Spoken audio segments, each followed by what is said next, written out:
आपसे बात करते हैं। आप बताइए, इतना बड़ा किसान आंदोलन भी हुआ, उसके बाद अब बजट भी पेश होने जा रहा है, क्या उम्मीद है आपकी सरकार से इस बजट में? अभी तो सबसे जो दिक्कत होती है किसानों को, वो होती है यूरिया की।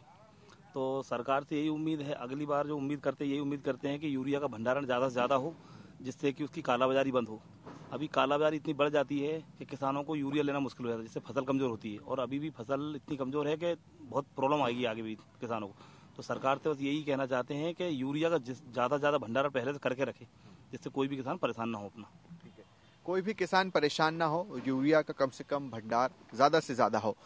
दूसरा, एमएसपी को लेकर हमने देखा कि कितनी लड़ाई सरकार और किसानों के बीच हमें देखने को मिली थी। आपसे बात करते हैं, आप बताइए, जो एमएसपी की अगर हम बात करते हैं, इसको लेकर क्या कुछ चाहेंगे सरकार से आप?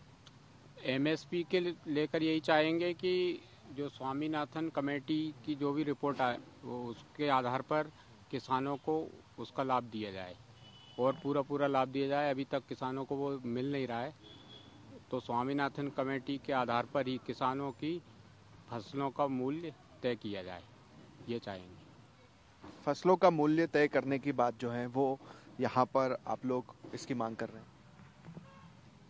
देखिए, फसलों का मूल्यांकन जो है किसान की मतलब एक जो मिलता है वो कम है, एक निश्चित उसको करना चाहिए हमेशा और उसको फॉलो करना चाहिए। पता चले सरकार का अपना एमएसपी उस पर बिक रहा है और कई मंडियों में वहीं जिस किसान को आवश्यकता तुरंत पैसों की है तो वो मंडियों में बेचता है, तो वहाँ से कम 500-700 रुपये उसका नीचे बिकता है।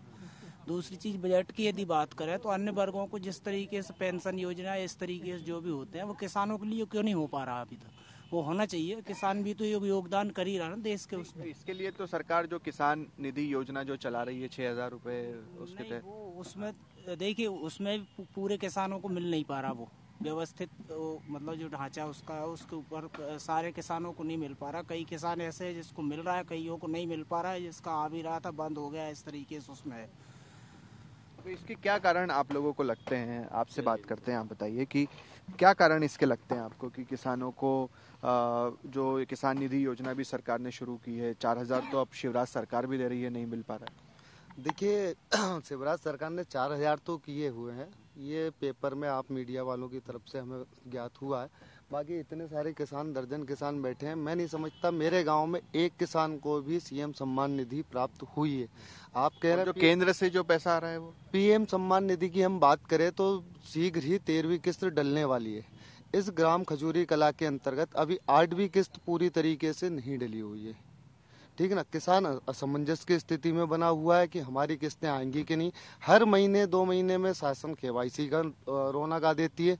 हर किसान बेचारा लाइन में लग के वो ऑनलाइन कैफे ढूंढता है या अपने मोबाइल पे बच्चों से करवाता है। किसान तो इतना पढ़ा लिखा बुजुर्ग है नहीं, ठीक है।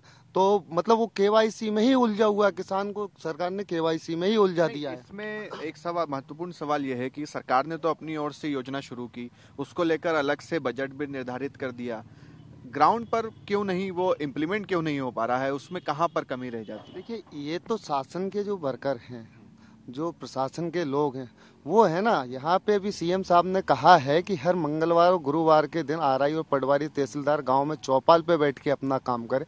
मैं नहीं समझता कि 2 साल में यहाँ पे तहसीलदार और आरआई और पटवारी इस गांव में एक दिन भी चौपाल लगाई हुई, क्योंकि धरातल पे योजना का वो पहुंच ही नहीं रहा है।